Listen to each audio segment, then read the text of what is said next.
과거 버블 붕괴와 서브프라임, 모기지, 사태 등을 미리 예견해서 유명해졌으며 대폭락을 몇 번 맞춘 탓에 한국판 닥터 둠이라고 불린다. 명방꿀이라고 하며 별명은 닥터 둠이 아니라 고장난 시계 혹은 시계라고 불리게 되었다. 당연히 뜻은 고장난 시계도 하루 2번은 맞는다이다. 극단적인 평가로 알려져 있는 이분, 정답은 뭘까요? 단순히 팬들과 안티의 싸움일까요? 오늘 소개할 전문가는 김영익 교수입니다. 나름의 진실을 찾기 위해 김영익 교수가 직접 언급한 코스피 추이를 찾아봤습니다. 먼저 정중 구간입니다. 2021년 9월에서 12월까지입니다. 저는 뭐 3,360까지 최근에 올랐었는데 네. 그거를 넘어서기는 좀 힘들다고 보고 있고요. 앞으로 박스권인데 올해 내에도 한 2,800 정도까지는 떨어질 수 있다고 지금 보고 있습니다. 예, 제가 2,800을 말씀드리는 이유는 명목 GDP로 해보니까 적정주가 한 2,850 정도 나오고요. 예, 저는 뭐 올해 2,800 정도까지도 떨어질 수 있다 이렇게 내다보고 있습니다. 올 뭐 11월 중반 이후 12월 뭐 내년 초까지는 한번 반등 국면이 있을 거라고 지금 보고 있습니다. 네, 저는 장기적으로 우리 주가가 명목 GDP만큼 조금 더 성장한다고 보고 있거든요. 그래서 올해 명목 GDP 6%를 가정했을 때 예. 적정 주가 2,850 정도가 나왔었어요. 그래서 그 정도까지는 떨어질 수 있다. 그런데 문제는 뭐냐면은 때로는 그 밑으로도 가거든요. 그렇죠. 그래서 그 이하로도 떨어질 수 있고. 네. 네, 그래서 뭐 2,700도 뭐 가능성도 있다 이런 말씀을 드렸었습니다. 근데 아직 뭐 거기까지는 안 갔는데요. 10월, 11월 초까지 아직도 좀 리스크는 남아있다고 생각하고 있습니다.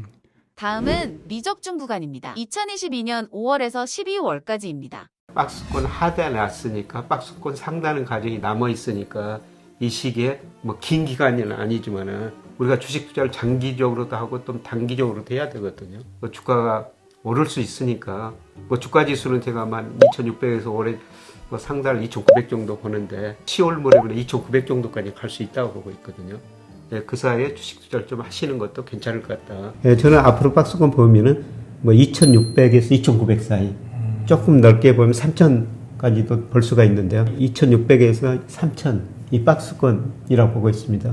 뭐 현재는 그 2,600 네. 지수가 그거니까요. 지금 저는 박스권 하단이라고 보고 있습니다. 그러면 지금은 사실 사도 되는 시점이네요. 예, 사도 되는 시점인데 뭐 큰 기대 수익률을 좀 낮추시는 게 예, 좋을 것 같습니다. 앞으로 3분기에는 주가 반등하리라고 보고 있거든요. 앞으로 하락 확률보다는 상승 확률이 높다는 것입니다. 특히 이거 10월까지만 보면요. 예, 그래서 우리 주가가 박스권 이미 그 행보 국면에 들어섰는데 지금은 거의 박스권 하단이 아닐까. 예, 그래서 저는 지금은 저 주식을 파는 시기는 아니고요. 혹시라도 뭐 현금 보유 비중이 높다면 특히 그 단기 투자하신 분은 주식 비중을 좀 늘리셔도 될 것이다. 이런 말씀을 드리고 싶고요.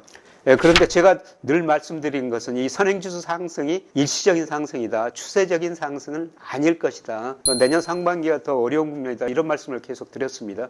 예, 그래서 제 이야기를 듣고 일부분은 뭐 비관론자가 왜 오른다고 그러느냐, 또 뭐 떨어진다고 그러느냐, 그거는 기간의 문제예요. 제가 지금 오른다고 말씀드리는 것은 뭐 8, 9월 정도입니다. 예, 그리고 내년에는 뭐 경기가 더 침체에 빠질 수 있으니까 주가가 한 단계 더 떨어질 수 있다. 예, 그때가 주식을 싸게 살 수 있는 기회다. 계속 이런 말씀을 드리고 있습니다. 다음은 수습 구간입니다. 2022년 12월까지 미적중한 부분을 수습하여 2022년 9월에서 2023년 상반기까지의 뷰를 재조정하였습니다. 저는 내년 뭐 상반기까지 한 2,600까지는 올라갈 수 있다고 보고 있기 때문에요. 그러면 뭐 중간에 이게 아니라 지금서부터는 쭉 내년 상반기까지는 쭉 그렇게 2,600까지는 올라갈 수 있다. 뭐 중간에 조정이 있고 또 내년 1분기 한 번 더 떨어질 수는 있다고 보고 있는데요. 앞서 말씀드렸으면 미국 거 실물 충격이 한 번 올 거라고 보고 있고요. 네, 그런데 뭐 2,100은 굉장히 낮은 수준이다.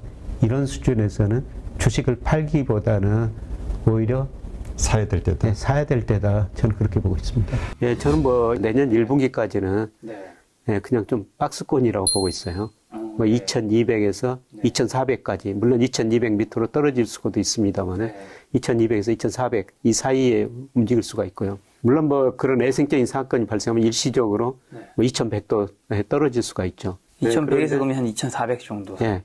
그런데 저는 내년 2분기부터는 뭐 주가가 뭐 추세적으로 상승은 아니더라도요. 네, 지금 일평균 수출 금액이나 이런 거로 추정해 보면은 네, 적정 주가가 2,600, 2,700 이 정도는 나오거든요. 뭐 내년 2분기 이후에는 2,600, 2,700까지 가리라고 보고 있습니다. 예, 그래서 흔히들 그 증권사에서 애국계 증권회사 보면은 뭐 6개월 목표 주가, 9개월 목표 주가, 1년 목표 주가 이런 식으로 목표 주가를 제시하는데요. 내년 1분기까지 보면은 한 목표 주가 2,400 정도. 근데 내년 2분기 뭐 그 정도 보면은 뭐 2,600은 넘어서리라고 보고 있습니다. 그래서 지금 2,200에서 2,600 간다면은 뭐 거의 20% 가까이도 오를 수가 있거든요. 20%라면 정말 큰 수익이죠. 다른 몇몇 전문가와는 다르게 김영희 교수는 확실히 상당히 납득할 만한 근거로 좋은 뷰를 보여준다고 생각합니다. 하지만 보시다시피 적중 구간과 수습 구간에서 믿고 투자했다면 수익이 났겠지만 미적중 구간에 투자했다면 손해가 날 수 있었던 것처럼 무조건적인 믿음은 다소 위험할 수 있었습니다. 얻을 것 얻고 버릴 건 버리기도 하면서 본인만의 투자 방식 또는 판단할 수 있는 근거를 만들어 나가길 바랍니다.